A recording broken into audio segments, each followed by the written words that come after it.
El pensamiento del afuera, Michel Foucault, primera parte. Miento, hablo. La verdad griega se estremeció, antiguamente, ante esta sola afirmación. Miento.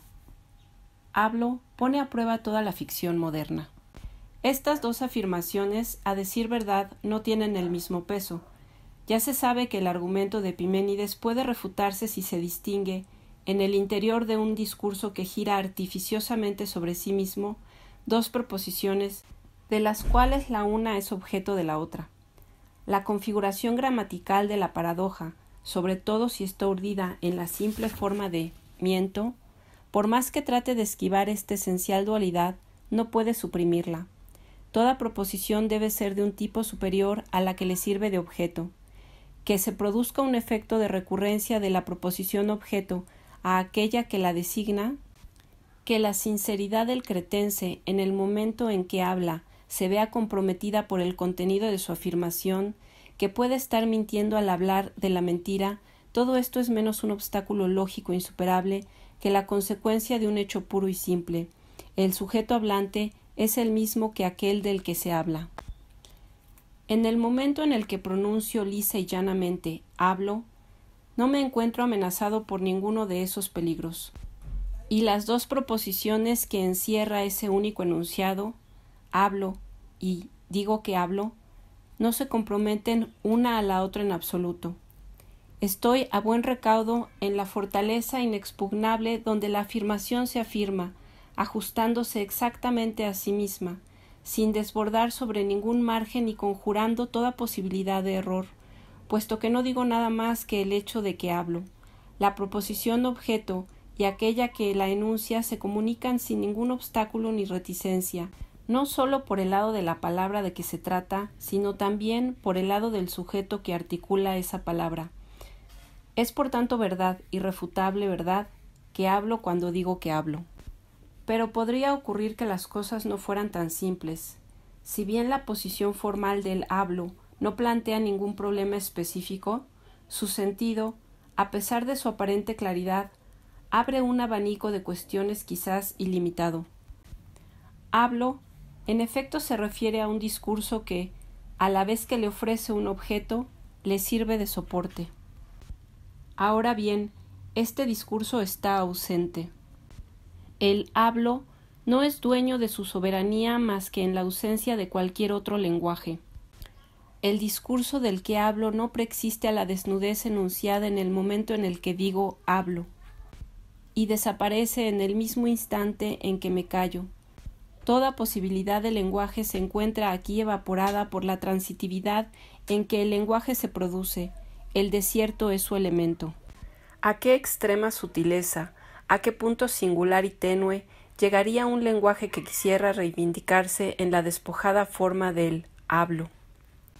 A menos, precisamente, que el vacío en que se manifiesta la exigüidad sin contenido del hablo no sea una abertura absoluta por donde el lenguaje puede propagarse al infinito, mientras el sujeto, el yo que habla, se fragmenta, se desparrama y se dispersa hasta desaparecer en este espacio desnudo.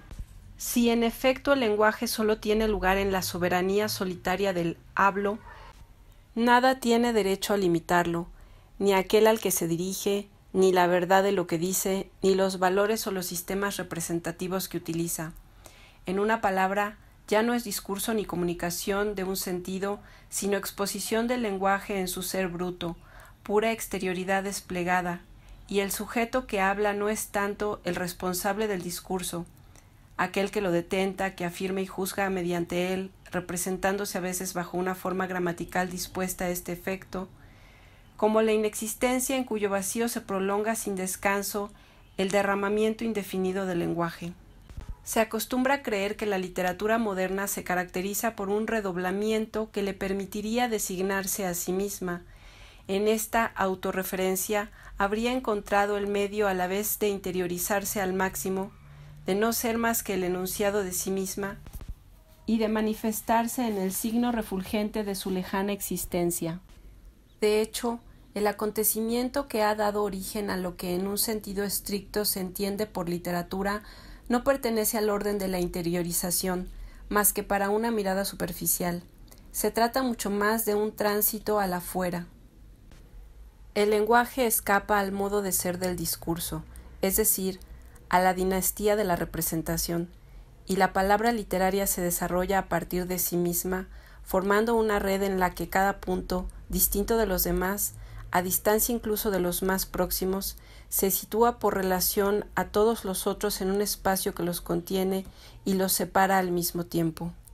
La literatura no es el lenguaje que se identifica consigo mismo hasta el punto de su incandescente manifestación, es el lenguaje alejándose lo más posible de sí mismo, y si este ponerse fuera de sí mismo pone al descubierto su propio ser, esta claridad repentina revela una distancia más que un doblez, una dispersión más que un retorno de los signos sobre sí mismos. El sujeto de la literatura, aquel que habla en ella y aquel del que ella habla, no sería tanto el lenguaje en su positividad, cuanto el vacío en que se encuentra su espacio cuando se enuncia en la desnudez del hablo. Este espacio neutro es el que caracteriza en nuestros días a la ficción occidental, y esta es la razón por la que ya no es ni una mitología ni una retórica. Ahora bien, lo que hace que sea tan necesario pensar esta ficción, cuando antiguamente de lo que se trataba era de pensar la verdad, es que el hablo funciona como a contrapelo del pienso. Este conducía en efecto a la certidumbre indudable del yo y de su existencia. Aquel, por el contrario, aleja, dispersa, borra esta existencia y no conserva de ella más que su emplazamiento vacío. El pensamiento del pensamiento, toda una tradición más antigua todavía que la filosofía, nos ha enseñado que nos conducía a la interioridad más profunda. La palabra de la palabra nos conduce por la literatura, pero quizás también por otros caminos, a este afuera donde desaparece el sujeto que habla. Sin duda es por esta razón por la que la reflexión occidental no se ha decidido durante tanto tiempo a pensar el ser del lenguaje, como si presintiera el peligro que haría correr a la evidencia del existo la experiencia desnuda del lenguaje. El pensamiento del afuera, Michel Foucault. Segundo apartado, la experiencia del afuera. La transición hacia un lenguaje en que el sujeto esté excluido, la puesta al día de una incompatibilidad, tal vez sin recursos, entre la aparición del lenguaje en su ser y la conciencia de sí en su identidad, es hoy en día una experiencia que se anuncia en diferentes puntos de la cultura. En el mínimo gesto de escribir como en las tentativas por formalizar el lenguaje, en el estudio de los mitos y en el psicoanálisis, en la búsqueda incluso de ese logos que es algo así como el acta de nacimiento de toda la razón occidental. Nos encontramos de repente ante una grieta que durante mucho tiempo se nos había ocultado. El ser del lenguaje no aparece por sí mismo más que en la desaparición del sujeto. ¿Cómo tener acceso a esta extraña relación? Tal vez mediante una forma de pensamiento de la que la cultura occidental no ha hecho más que esbozar, en sus márgenes, su posibilidad todavía incierta. Este pensamiento que se mantiene fuera de toda subjetividad para hacer surgir como del exterior sus límites, enunciar su fin, hacer brillar su dispersión y no obtener más que su irrefutable ausencia, y que al mismo tiempo se mantiene en el umbral de toda positividad, no tanto para extraer su fundamento o su justificación, cuanto para encontrar el espacio en que se despliega, el vacío que le sirve de lugar, la distancia en que se constituye y en la que se esfuma, desde el momento en el que es objeto de la mirada sus certidumbres inmediatas. Este pensamiento, con relación a la interioridad de nuestra reflexión filosófica y con relación a la positividad de nuestro saber, constituye lo que podríamos llamar en una palabra el pensamiento del afuera. Algún día habría que tratar de definir las formas y las categorías fundamentales de este pensamiento del afuera. Habrá también que esforzarse por encontrar las huellas de su recorrido, por buscar de dónde proviene y qué dirección lleva. Podría muy bien suponerse que tiene su origen en aquel pensamiento místico que, desde los textos del pseudo Dionisio, ha estado merodeando por los confines del cristianismo. Quizás se haya mantenido durante un milenio más o menos bajo la forma de una teología negativa. Sin embargo, nada menos seguro, pues si en una experiencia semejante de lo que se trata es de ponerse fuera de sí, es para volverse a encontrar al final, envolverse y recogerse en la interioridad resplandeciente de un pensamiento que es de pleno derecho ser y palabra, discurso, por tanto, incluso si es, más allá de todo lenguaje, silencio, más allá de todo ser, nada. Es menos aventurado suponer que la primera desgarradura por donde el pensamiento de la fuera se abre paso hacia nosotros es, paradójicamente, en el monólogo insistente de Sade. En la época de Kant y de Hegel, en un momento en que la interiorización de la ley de la historia y del mundo era imperiosamente requerida por la ciencia occidental como sin duda nunca lo había sido antes, Sade no deja que hable como ley sin ley del mundo más que la desnudez del deseo. Es por la misma época cuando en la poesía de Hölderlin se manifestaba la ausencia resplandeciente de los dioses y se enunciaba como una ley nueva la obligación de esperar, sin duda hasta el infinito, la enigmática ayuda que proviene de la ausencia de Dios. Podría decirse sin exagerar que en el mismo momento, uno por haber puesto al desnudo al deseo en el murmullo infinito del discurso, y el otro por haber descubierto el subterfugio de los dioses en el defecto de un lenguaje en vías de perderse, Sade y Hölderlin han depositado en nuestro pensamiento, para el siglo venidero, aunque en cierta manera cifrada, la experiencia de la fuera. Experiencia que debió permanecer entonces no exactamente enterrada, pues no había penetrado todavía en el espesor de nuestra cultura, sino flotante, extraña, como exterior a nuestra interioridad, durante todo el tiempo en que se estaba formulando, de la manera más imperiosa, la exigencia de interiorizar el mundo, de suprimir las alienaciones, de humanizar la naturaleza, de naturalizar al hombre y de recuperar en la tierra los tesoros que se habían dilapidado en los cielos. Así pues, fue esta experiencia la que reapareció en la segunda mitad del siglo XIX y en el seno mismo del lenguaje convertido, a pesar de que nuestra cultura trata siempre de reflejarse en él como si detentara el secreto de su interioridad, en el destello mismo de la fuera. En Nietzsche, cuando descubre que toda la metafísica de Occidente está ligada no solamente a su gramática, cosa que ya se adivinaba en líneas generales desde Schlegel, sino a aquellos que, apropiándose del discurso, detentan el derecho a la palabra.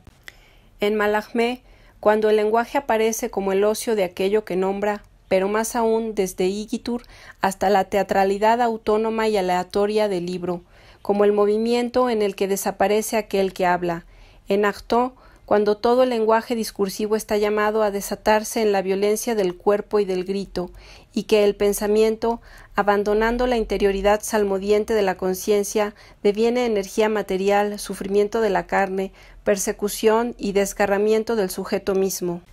En Bataille, cuando el pensamiento, en lugar de ser discurso de la contradicción o del inconsciente, deviene discurso del límite, de la subjetividad quebrantada, de la transgresión.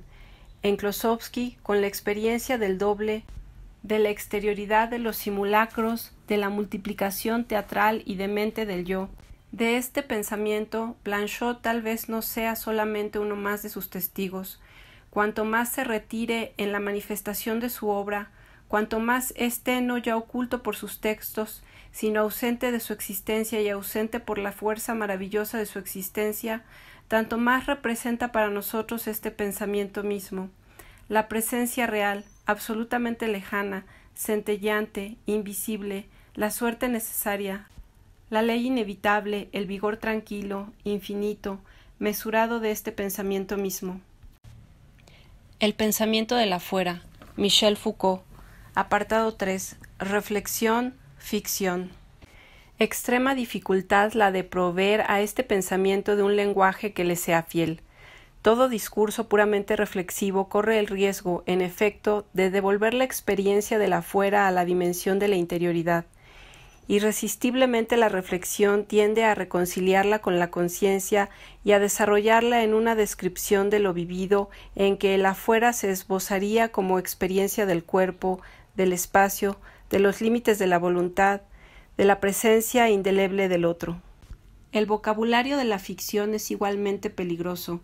En el espesor de las imágenes, a veces en la mera transparencia de la figura más neutra o más improvisada, corre el riesgo de depositar significaciones preconcebidas que, bajo la apariencia de un afuera imaginado, tejen de nuevo la vieja trama de la interioridad. De ahí la necesidad de reconvertir el lenguaje reflexivo. Hay que dirigirlo no ya hacia una confirmación interior, hacia una especie de certidumbre central de la que no pudiera ser desalojado más, sino más bien hacia un extremo en que necesite refutarse constantemente, que una vez que haya alcanzado el límite de sí mismo, no vea surgir ya la positividad que lo contradice, sino el vacío en el que va a desaparecer, y hacia ese vacío debe dirigirse, aceptando su desenlace en el rumor, en la inmediata negación de lo que dice, en un silencio que no es la intimidad de ningún secreto, sino el puro afuera donde las palabras se despliegan indefinidamente. Esta es la razón por la que el lenguaje de Blanchot no hace un uso dialéctico de la negación. Negar dialécticamente consiste en hacer entrar aquello que se niega en la interioridad inquieta de la mente. Negar su propio discurso, como lo hace Blanchot, es sacarlo continuamente de sus casillas, despojarlo en todo momento no sólo de lo que acaba de decir, sino también del poder de enunciarlo. Consiste en dejarlo allí donde se encuentre, lejos tras de sí, a fin de quedar libre para un comienzo, que es un puro origen, puesto que no tiene por principio más que a sí mismo y al vacío, pero que es también a la vez un recomienzo, ya que ha sido el lenguaje pasado lo que profundizando en sí mismo ha liberado este vacío, no más reflexión sino el olvido, no más contradicción sino la refutación que anula, no más reconciliación sino la reiteración, no más mente a la conquista laboriosa de su unidad, sino la erosión indefinida de la fuera, no más verdad resplandeciendo al fin, sino el brillo y la angustia de un lenguaje siempre recomenzado. No una palabra, apenas un murmullo, apenas un escalofrío, menos que el silencio, menos que el abismo del vacío, la plenitud del vacío, algo a lo que no se puede hacer callar, que ocupa todo el espacio, lo ininterrumpido, lo incesante, un escalofrío y acto seguido un murmullo, no un murmullo sino una palabra, y no una palabra cualquiera, sino distinta, justa, a mi alcance. Al lenguaje de la ficción se le pide una conversión simétrica. Este debe dejar de ser el poder que incansablemente produce y hace brillar las imágenes y convertirse por el contrario en la potencia que las desata, las aligera de todas sus lastres, las alienta con una transparencia interior que poco a poco las ilumina hasta hacerlas explotar y las dispersa en la ingravidez de lo inimaginable. Las ficciones de Blanchot serán, antes que imágenes propiamente dichas, la transformación, el desplazamiento, el intervalo neutro, el intersticio de las imágenes. Son imágenes precisas, sus figuras se dibujan únicamente en la existencia gris de lo cotidiano y del anonimato, y cuando dejan sitio a la fascinación, no se trata nunca de ellas mismas, sino del vacío que las rodea, del espacio donde se encuentran sin raíz y sin zócalo. Lo ficticio no se encuentra jamás en las cosas ni en los hombres, sino en la imposible verosimilitud de aquello que está entre ambos, encuentros, proximidad de lo más lejano, ocultación absoluta del lugar donde nos encontramos. Así pues, la ficción consiste no en hacer ver lo invisible, sino en hacer ver hasta qué punto es invisible la invisibilidad de lo visible. De ahí su parentesco profundo con el espacio que, entendido así, es a la ficción lo que la proposición negativa es a la reflexión, cuando precisamente la negación dialéctica está ligada a la fábula del tiempo. Tal es sin duda el papel que representan en casi todos los relatos de Blanchot las casas, los pasillos, las puertas y las habitaciones. Lugares sin lugar, umbrales atrayentes, espacios cerrados, prohibidos y sin embargo abiertos a los cuatro vientos, pasillos en los que se abren de golpe las puertas de las habitaciones provocando insoportables encuentros, separados por abismos infranqueables para la voz, abismos que ahogan hasta los mismos gritos, corredores que desembocan en nuevos corredores donde por la noche resuenan, más allá del sueño, las voces apagadas de los que hablan, la tos de los enfermos, el estertor de los moribundos, el aliento entrecortado de aquel que no acaba nunca de morir. Habitación más larga que ancha, estrecha como un túnel, donde la distancia y la proximidad del olvido, la distancia de la espera, se acortan y se ensanchan indefinidamente. De este modo, la paciencia reflexiva, siempre de espalda a sí misma, y la ficción que se anula en el vacío en que desata sus formas, se entrecruzan para formar un discurso que se presenta sin conclusión y sin imagen, sin verdad ni teatro, sin argumento, sin máscara, sin afirmación, independiente de todo centro, exento de patria y que constituye su propio espacio como el afuera hacia el que habla y fuera del que habla. Como palabra del afuera, acogiendo en sus palabras el afuera al que se dirige, este discurso se abrirá como un comentario, repetición de aquello que murmura incesantemente. Pero como palabra que sigue permaneciendo en el afuera de aquello que dice, este discurso será una etapa necesaria hacia aquello cuya luz, infinitamente tenue, no ha recibido nunca lenguaje. Este singular modo de ser del discurso, regreso al vacío equívoco del desenlace y del origen, define sin duda el lugar común de las novelas o relatos de Blanchot y de su crítica.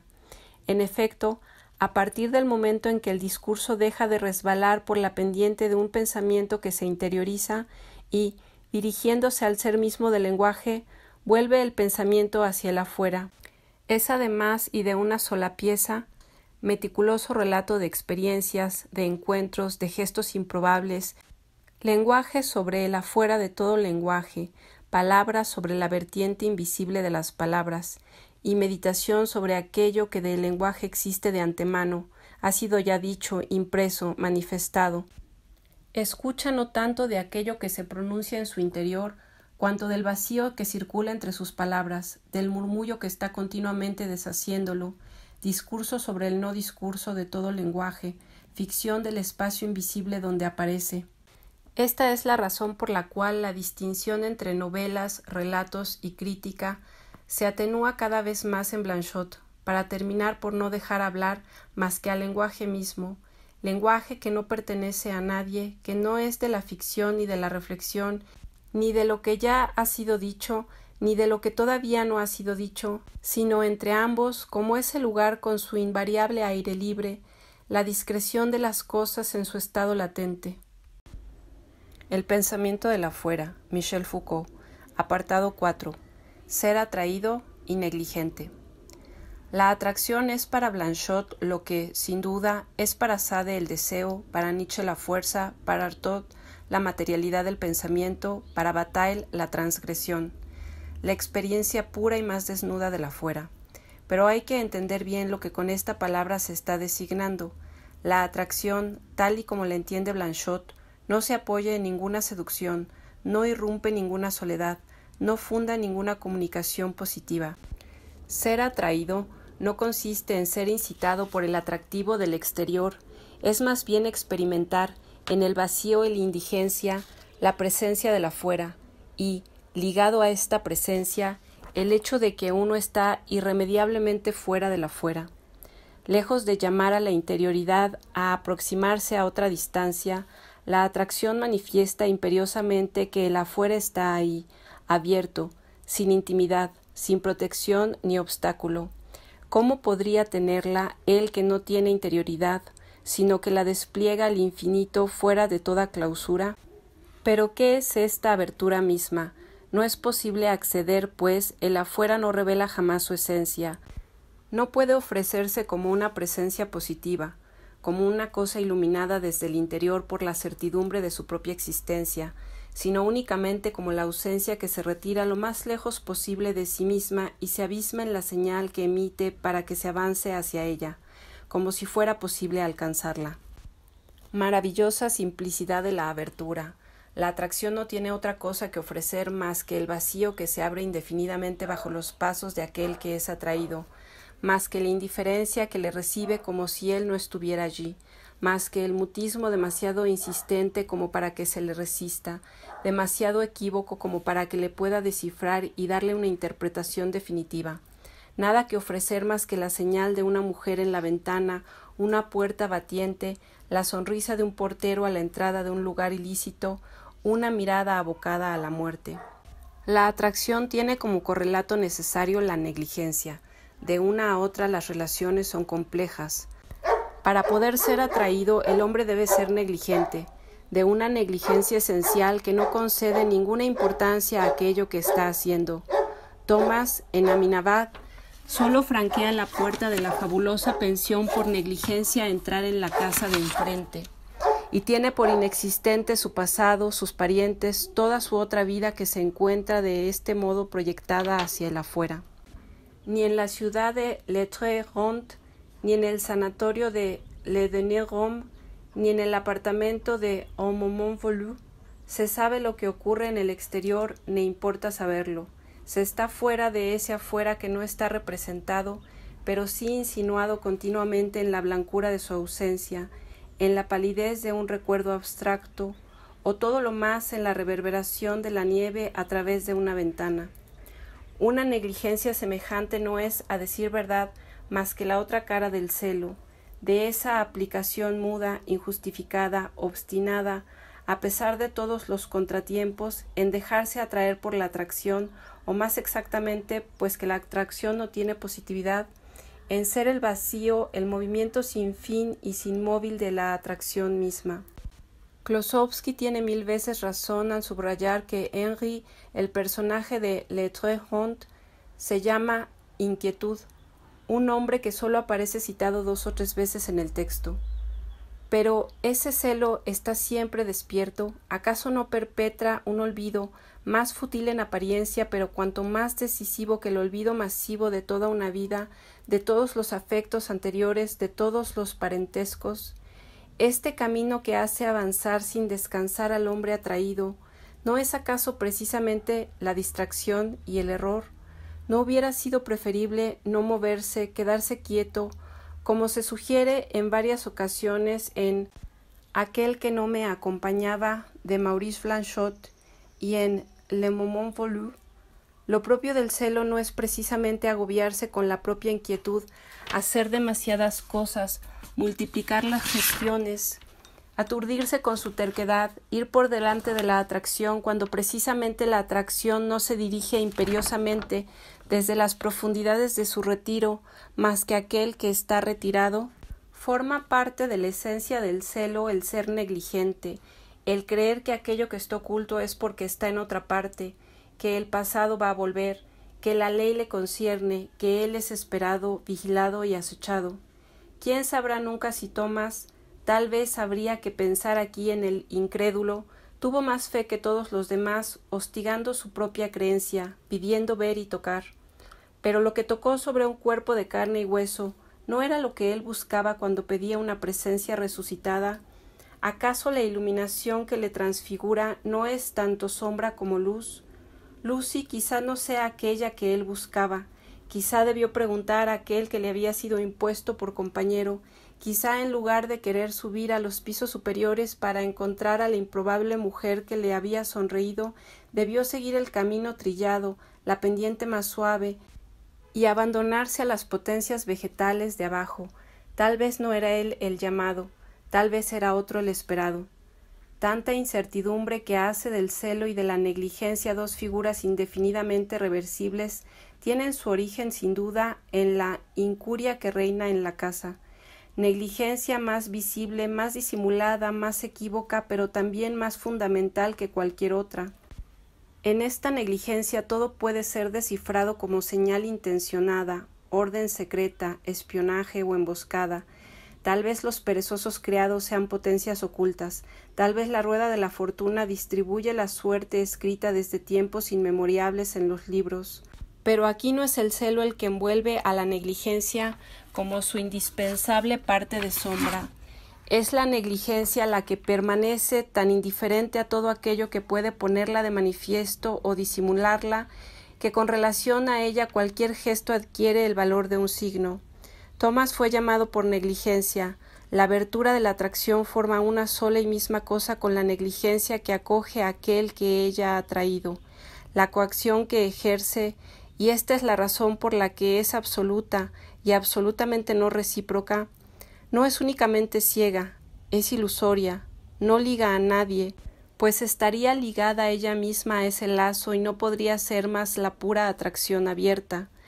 ¿Y cómo no iba a ser esencialmente negligente, dejando que las cosas sean lo que son, dejando al tiempo pasar y volver atrás, dejando a los hombres avanzar a su encuentro, puesto que ella es el afuera infinito, puesto que no hay nada que recaiga fuera de ella, puesto que ella desata en una pura dispersión todas las figuras de la interioridad, se es atraído en la misma medida en que por negligencia se nos rechaza, y esta es la razón por la que era necesario que el celo consistiese en ser negligente con esta negligencia, se convirtiese a sí mismo en inquietud valientemente negligente, avanzase hacia la luz en la negligencia de la sombra, hasta el momento en que descubre que la luz no es más que negligencia, puro afuera equivalente a la noche que dispersa, como una vela que soplase el celo negligente que ella misma había atraído.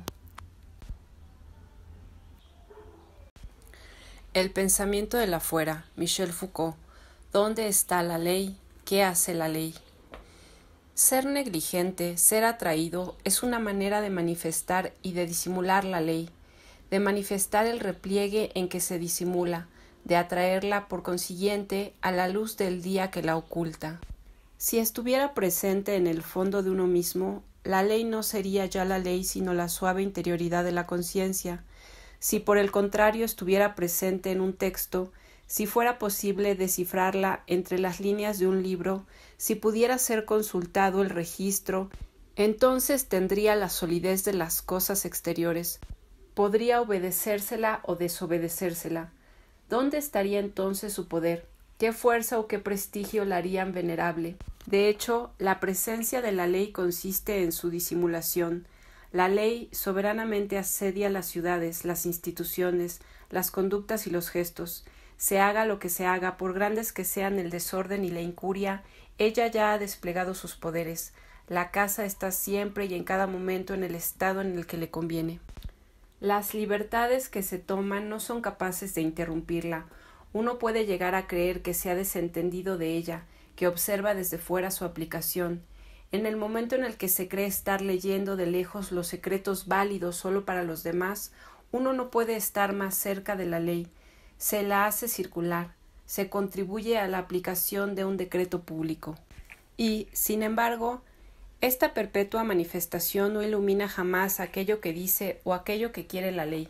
Mucho más que el principio o la prescripción interna de las conductas, ella es el afuera que las envuelve, y por ahí las hace escapar a toda interioridad. Es la noche que las limita, el vacío que las cierne, devolviendo, a espaldas de todos, su singularidad a la gris monotonía de lo universal y abriendo a su alrededor un espacio de malestar, de insatisfacción, de celo multiplicado. De transgresión también. ¿Cómo se podría conocer la ley y experimentarla realmente? ¿Cómo se podría obligarla a hacerse visible, ejercer abiertamente sus poderes, a hablar, si no se la provocara, si no se la acosara en sus atrincheramientos, si no se fuera resueltamente siempre más allá, en dirección a la fuera donde ella se encuentra cada vez más retirada? ¿Cómo ver su invisibilidad, sino oculta en el reverso del castigo, que no es después de todo más que la ley infringida, furiosa, fuera de sí? Pero si el castigo pudiera ser provocado por la sola arbitrariedad de aquellos que violan la ley, ésta estaría a su disposición. Podrían tocarla y hacerla aparecer a su capricho. Serían dueños de su sombra y de su claridad. Por esta razón, la transgresión puede perfectamente proponerse infringir la prohibición tratando de atraerse a la ley. De hecho, se deja siempre atraer por el recelo esencial de la ley. Se acerca obstinadamente a la abertura de una invisibilidad de la que nunca sale triunfante. Localmente se empeña en hacer aparecer la ley para poderla venerar y deslumbrarla con su luminoso rostro. No hace otra cosa más que reforzarla en su debilidad, en esa volubilidad de la noche que es su irresistible, su impalpable substancia. La ley es esa sombra hacia la que necesariamente se dirige cada gesto en la medida en la que ella es la sombra misma del gesto que se insinúa. Por ambas partes de la invisibilidad de la ley, Aminadab en Le Trégont forman un díptico. En la primera de estas novelas, la extraña pensión en la que Thomas ha penetrado, atraído, llamado, elegido tal vez, aunque no sin haber sido obligado antes a franquear otros tantos lugares prohibidos, parece estar sometido a una ley que se desconoce. Su proximidad y su ausencia están continuamente recortadas por puertas ilícitas y abiertas, por la gran rueda que distribuye las suertes indescifrables o en blanco, por el hundimiento de un piso superior de donde había provenido la llamada, de donde provienen las órdenes anónimas, pero donde nadie ha conseguido tener acceso. El día en que algunos pretendieron violar la ley en su guardia, se encontraron a la vez con la monotonía del lugar donde se hallaban, con la violencia, la sangre, la muerte, el derrumbamiento, en fin, la resignación, la desesperación y la desaparición voluntaria fatal en el afuera. Pues el afuera de la ley es tan inaccesible que cuando se quiere superarlo y penetrar en él se está abocado no ya al castigo que sería la ley finalmente violada, sino al afuera de este afuera mismo, a un olvido más profundo que todos los demás.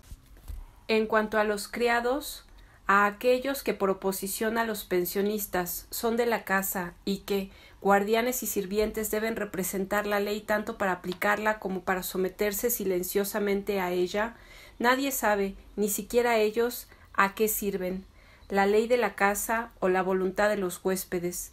Se ignora incluso si no serán pensionistas convertidos en sirvientes.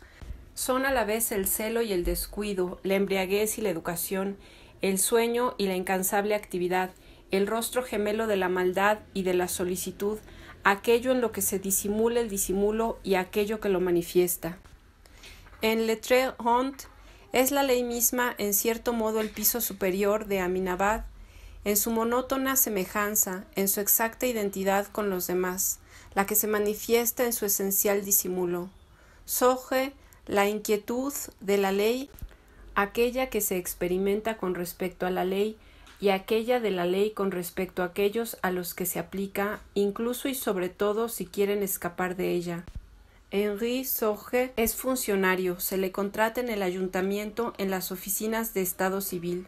No es más que un eslabón, ínfimo sin duda, en ese organismo extraño que hace de las existencias individuales una institución.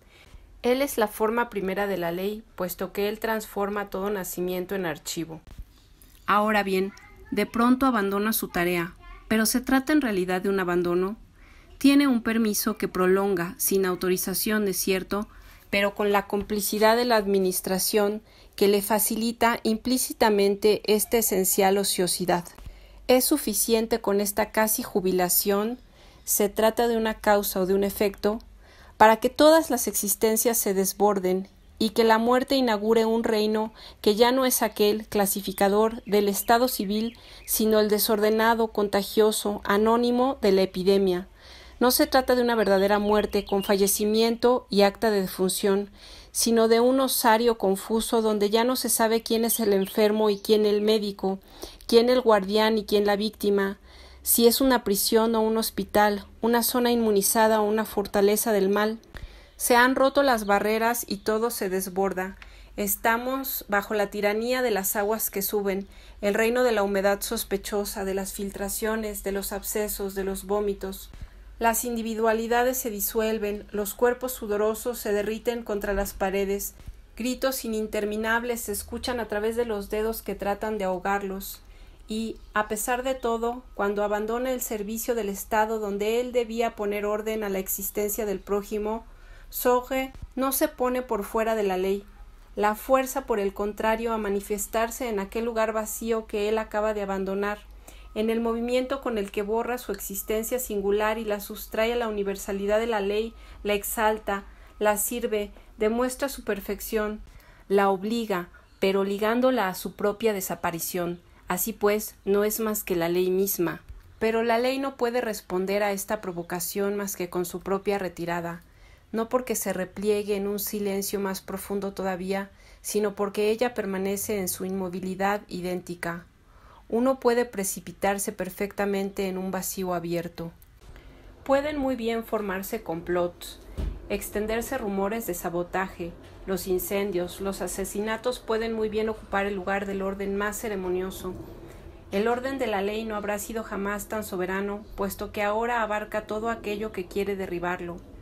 Aquel que, contra ella, quiera fundar un orden nuevo, organizar una segunda policía, instituir otro Estado, se encontrará siempre con la acogida silenciosa e infinitamente complaciente de la ley. Esta, a decir verdad, no cambia. Ya ha descendido de una vez por todas a la tumba y cada una de sus formas no será más que una metamorfosis de aquella muerte que no llega nunca. Bajo una máscara traspuesta de la tragedia griega, con una madre amenazadora y piadosa como Clitemnestra, un padre desaparecido, una hermana ofuscada por su duelo, un suegro todopoderoso y astuto. Sogre es un Orestes sumiso, un Orestes inquieto por escapar a la ley para mejor someterse a ella.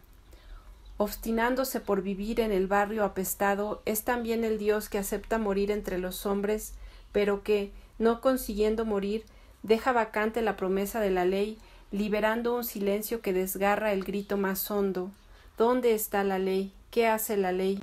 Y cuando mediante una nueva metamorfosis o una nueva coincidencia con su propia identidad es reconocido, nombrado, denunciado, venerado y escarnecido por la mujer que se parece extrañamente a su hermana, entonces él, el detentador de todos los nombres, se transforma en una cosa innombrable, una ausencia ausente, la presencia informe del vacío y el mudo horror de esa presencia.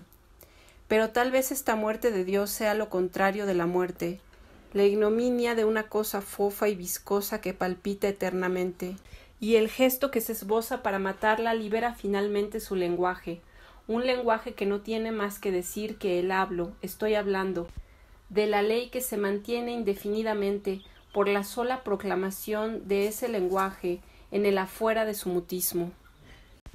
El pensamiento del afuera, Michel Foucault, apartado 6, Eurídice y las sirenas. Tan pronto como se lo mira, el rostro de la ley se da media vuelta y entra en las sombras. En cuanto uno quiere oír sus palabras, no consigue oír más que un canto que no es otra cosa que la mortal promesa de un canto futuro. Las sirenas son la forma inasequible y prohibida de la voz atrayente. Ellas no son más que canto, simple estela plateada sobre el mar, cresta de la ola, gruta abierta en los acantilados, playa de blancura inmaculada. ¿Qué otra cosa pueden ser en su ser mismo, sino la pura llamada, el grato vacío de la escucha, de la atención, de la invitación al descanso? Su música es todo lo contrario de un himno. Ninguna presencia brilla en sus palabras inmortales. Sólo la promesa de un canto futuro recorre su melodía, y seduce no tanto por lo que dejan oír, cuanto por lo que brilla en la lejanía de sus palabras, el porvenir de lo que están diciendo. Su fascinación no nace de su canto actual, sino de lo que promete que será ese canto. Ahora bien, lo que las sirenas prometen cantar a Ulises es el pasado de sus propias hazañas, transformadas para el futuro en poema. Conocemos las penalidades, todas las penalidades que los dioses en los campos de Troad infligieron a los pueblos de Argos y de Troya. Singular ofrecimiento, el canto no es más que la atracción del canto, y no promete al héroe más que la repetición de aquello que ya ha vivido, conocido, sufrido, pura y simplemente aquello que es él mismo. Promesa a la vez falaz y verídica, miente, puesto que todos aquellos que se dejan seducir y dirigen sus navíos hacia la playa no encontrarán más que la muerte. Pero dicen la verdad, puesto que es a través de la muerte como el canto podrá elevarse y contar al infinito la aventura de los héroes. Y, sin embargo, este canto puro, tan puro que no dice otra cosa que su recelo insaciable, hay que renunciar a escucharlo, taponearse los oídos, atravesarlo como si estuviera sordo, para continuar viviendo y poder así comenzar a cantar, o mejor aún, para que nazca el relato que no morirá nunca. Hay que estar a la escucha, pero permanecer al pie del mástil, atado de pies y manos, vencer todo deseo mediante una astucia que se violenta a sí misma, sufrir todo sufrimiento permaneciendo en el umbral del atrayente abismo, y volverse a encontrar más allá del canto, como si se hubiera atravesado vivo la muerte, pero para restituirla en un segundo lenguaje. Enfrente, la figura de Eurídice. Aparentemente es todo lo contrario, puesto que debe ser recobrada de la sombra por la melodía de un canto capaz de seducir y adormecer a la muerte. ya que el héroe no ha sabido resistir al poder del encantamiento que ella posee y del que ella misma será la víctima más triste. No obstante, ella es un pariente cercano de las sirenas, lo mismo que éstas no canta más que el futuro de un canto. Eurídice no deja ver más que la promesa de un rostro. Orfeo bien pudo aplacar los ladridos de los perros y seducir a las potencias nefastas, pero en el camino de regreso se hubiera tenido que encadenar lo mismo que Ulises y no hubiera sido menos insensible que sus marineros. De hecho, ha sido, en una sola persona, el héroe y su tripulación. Le ha inquietado el deseo prohibido y se ha desatado con sus propias manos, dejando que se desvaneciera en las sombras el rostro invisible, lo mismo que Ulises dejó que se perdiera en las olas el canto que no llegó a escuchar. Solo entonces, tanto para uno como para el otro, se libera la voz. Para Ulises, con la salvación, se hace posible el relato de la maravillosa aventura. Para Orfeo, es la pérdida absoluta, las lamentaciones eternas, pero es posible que bajo el relato triunfante de Ulises perdure una queja sorda por no haber escuchado mejor y durante más tiempo, por no haberse zambullido más cerca de la admirable voz que, tal vez, iba a producir el canto.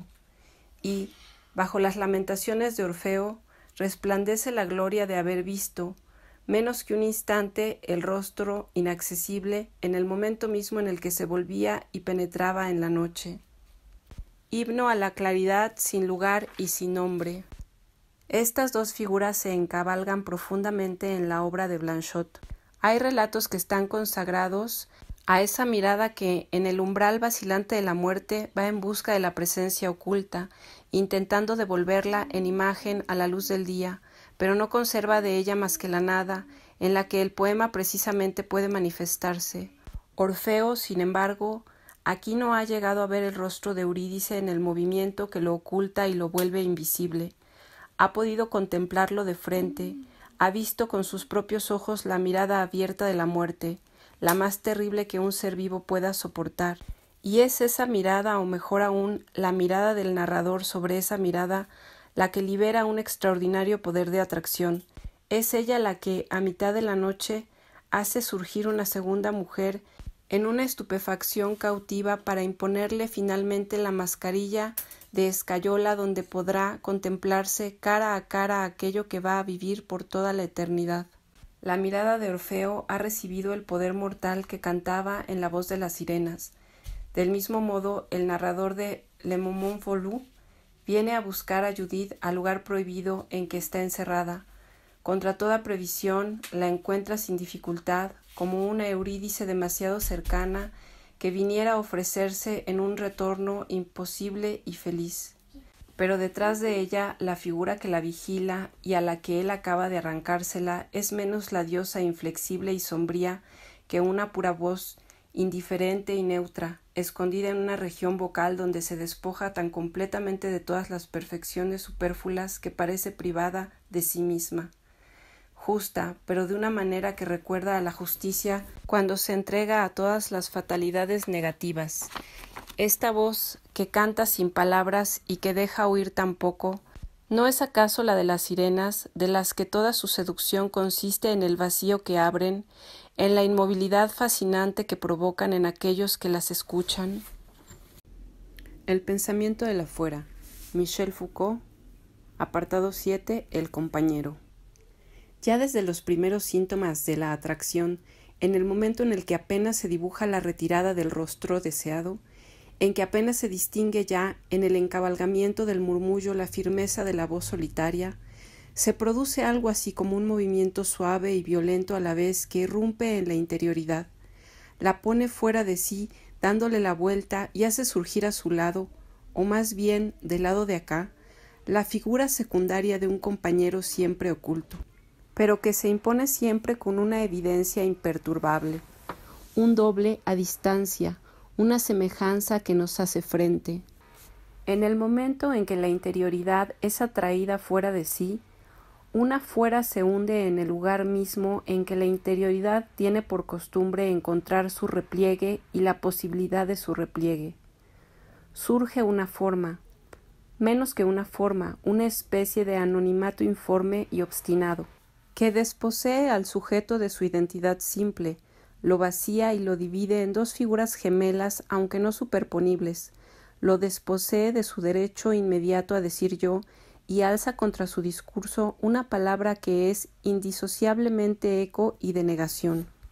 Prestar oídos a la voz argentina de las sirenas, volverse hacia el rostro prohibido que hurta la mirada, no es únicamente saltarse la ley para afrontar la muerte, como tampoco abandonar el mundo ni el olvido de la apariencia, es sentir de repente crecer en uno mismo un desierto, al otro extremo del cual, aunque esta distancia sin medida es tan delgada como una línea, espejea un lenguaje sin sujeto asignable, una ley sin Dios, un pronombre personal sin persona, un rostro sin expresión y sin ojos, un otro que es el mismo.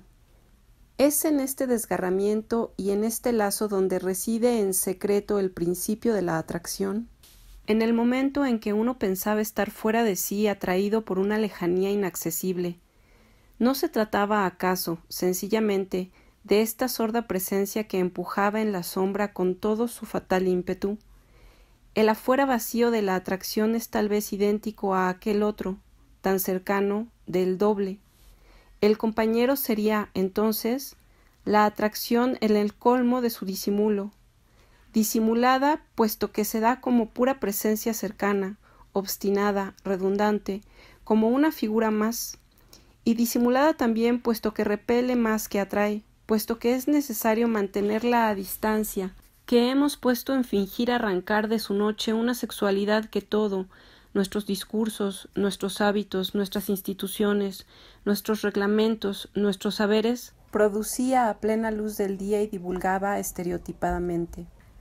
Pequeño fragmento de un panegírico al revés donde parece que Foucault, ya desde este primer libro sobre la historia de la sexualidad, quisiera poner término a las vanas preocupaciones a las que se propone, sin embargo, consagrar un número considerable de volúmenes que finalmente no llegará a escribir.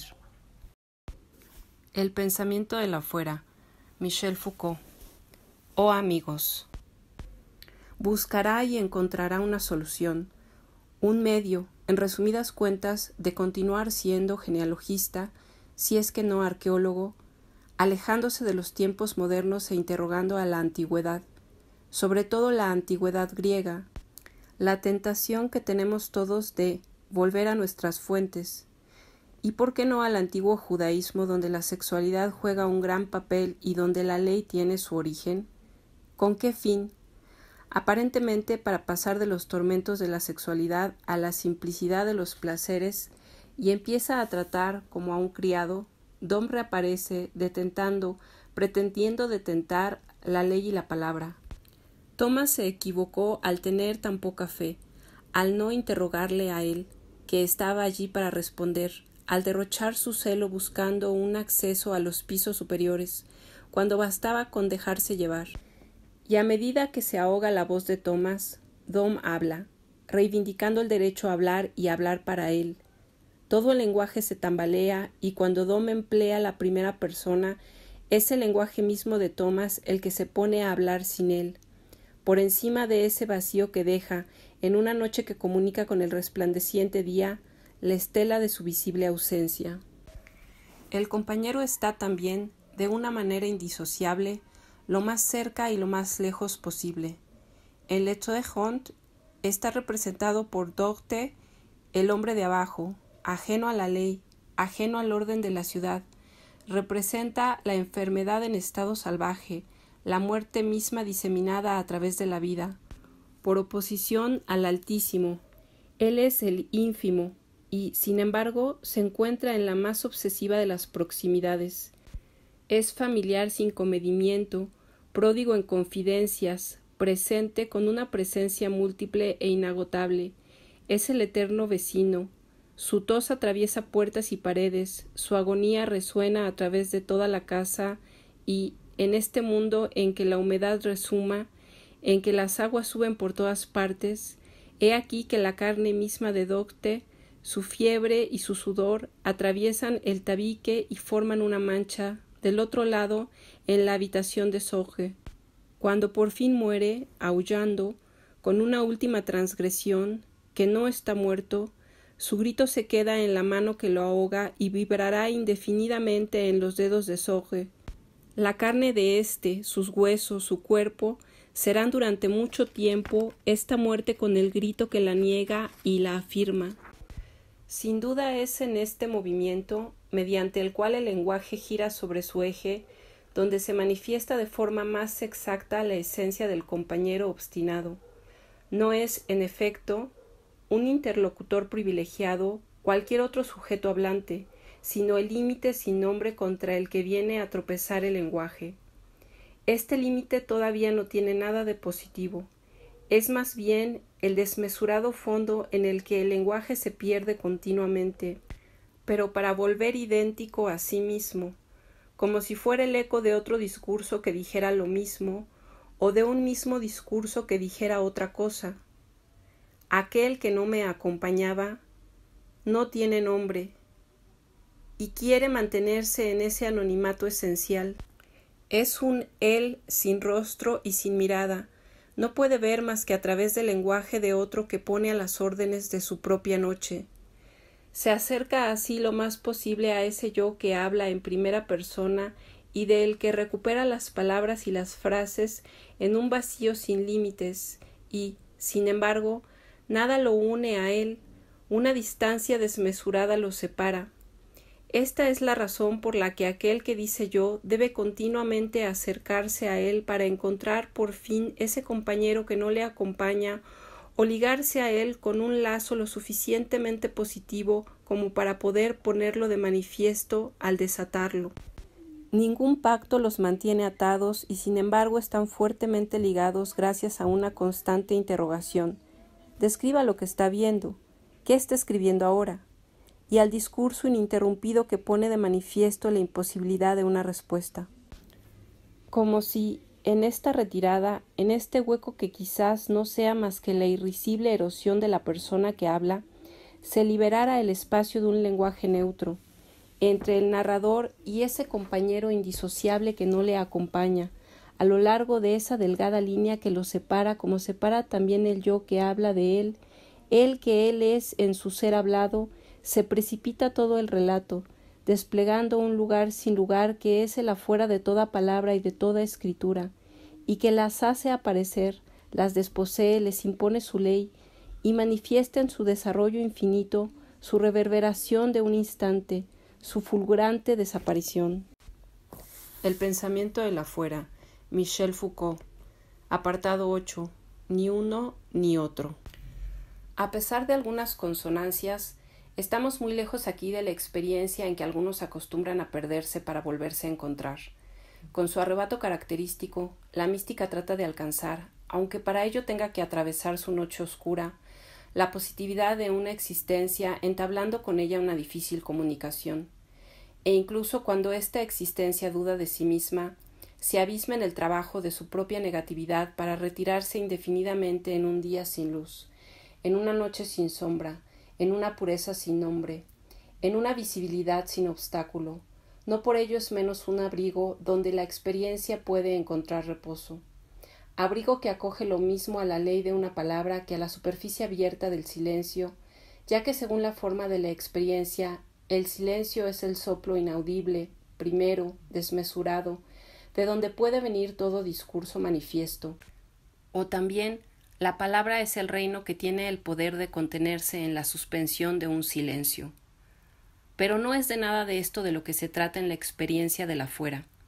El movimiento de la atracción, la retirada del compañero, ponen al desnudo a aquello que es ante todo palabra, por debajo de todo mutismo. El goteo continuo del lenguaje. Lenguaje que no es hablado por nadie. Todo sujeto no representa más que un pliegue gramatical. Lenguaje que no se resuelve en ningún silencio. Toda interrupción no forma más que una mancha blanca en este mantel sin costuras. Abre un espacio neutro donde ninguna existencia puede arraigarse. Se sabía desde Mallarmé que la palabra es la inexistencia manifiesta de aquello que designa. Ahora se sabe que el ser del lenguaje es la visible desaparición de aquel que habla. Decir que entiendo estas palabras no sería explicarme la extrañeza peligrosa de mis relaciones con ellas. No hablan, no son interiores, más bien al contrario, carecen de intimidad, y al estar todo afuera, aquello que designan me aboca hacia ese afuera de toda palabra, aparentemente más secreto y más interior que la palabra del fuero interno, aunque aquí el afuera está vacío, el secreto no tiene profundidad, no se repite más que el vacío de la repetición, aquello que no habla y que, sin embargo, ha sido dicho para siempre. Es a este anonimato del lenguaje liberado y abierto hacia su propia ausencia de límites al que conducen las experiencias que narra Blanchot. En este espacio murmurante encuentran menos su término que el lugar sin geografía de su posible repetición.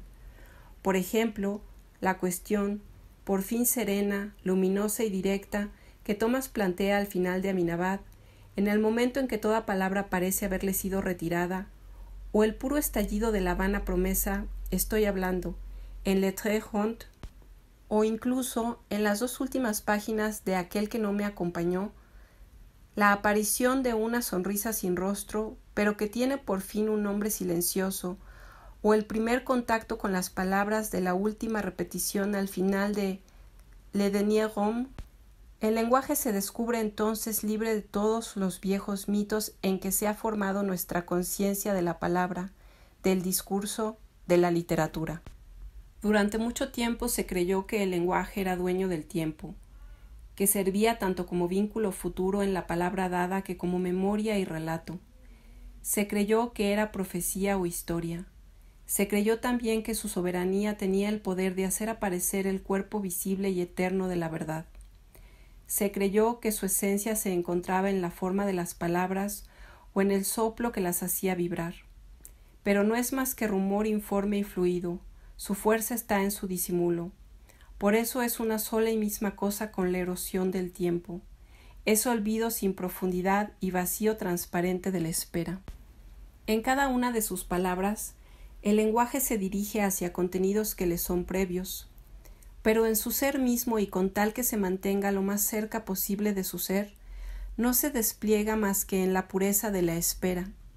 La espera, en cuanto a ella, no tiene ningún objeto, pues el objeto que viniera a colmarla no tendría más remedio que hacerla desaparecer. Y sin embargo, tampoco es inmovilidad resignada sobre el propio terreno. Tiene la resistencia de un movimiento que no tuviera término ni se prometiera jamás la recompensa de un descanso. No se encierra en ninguna interioridad. Hasta sus más mínimas parcelas se encuentran en un irremediable afuera. La espera no puede esperarse a sí misma al término de su propio pasado. No puede hechizarse con su paciencia ni apoyarse de una vez para siempre en el valor que nunca le ha faltado. Lo que la ampara no es la memoria sino el olvido. Este olvido, sin embargo, no hay que confundirlo ni con la disipación de la distracción, ni con el sueño en que se adormecería la vigilancia. Está hecho de una vigilia tan despierta, tan lúcida, tan madrugadora, que es más bien holganza de la noche y pura abertura a un día que no ha llegado todavía. En este sentido, el olvido es la atención más extremada, tan extremada que hace desaparecer cualquier rostro singular que pudiera ofrecérsele.